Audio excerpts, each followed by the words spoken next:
Colossians chapter 6 verse 7. Be not deceived. God is not mocked. For whatsoever a man soweth, that shall he also reap. For he that soweth to his flesh shall of the flesh reap corruption, but he that soweth to the Spirit shall of the Spirit reap life everlasting. Inspiration. Good things generally happen to good people. If you commit good deeds, think good thoughts, and surround yourself with good people, in time you will be rewarded with a good harvest.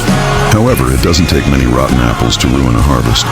So think carefully with how you spend your energy, how you spend your time, and who you spend it with. Let's pray. Every day we are surrounded with the beautiful reminders of your creation, God, flowers, trees, animals, people.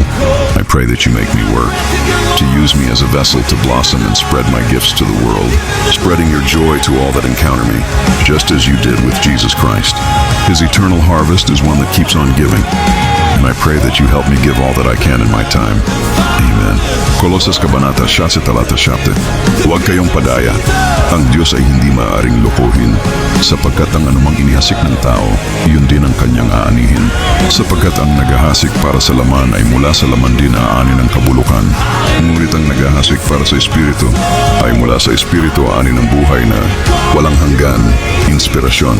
Karaniwan, magagandang bagay ang nangyayari sa mga taong gumagawa ng mabuti. Kung ikaw ay gumagawa ng kabutihan, nag-iisip ng positibo, at napapalibutan ng mabubuting tao, sa takdang panahon ay aani ka rin ng pagpapala. Ngunit tandaan, hindi kailangang marami ang bulok para masira ang buong ani. Kaya maging maingat kung saan mo inilalagay ang iyong oras, lakas, at kung sino ang mga taong kasama mo sa paglalakbay ng buhay. Manalangin tayo. Araw-araw, O Diyos, kami ay napapalibutan ng kagandahan ng iyong nilikha, mga bulaklak, punong kahoy, mga hayop at mga tao. Dalangin ko na gamitin mo ako bilang kasangkapan ng iyong kabutihan.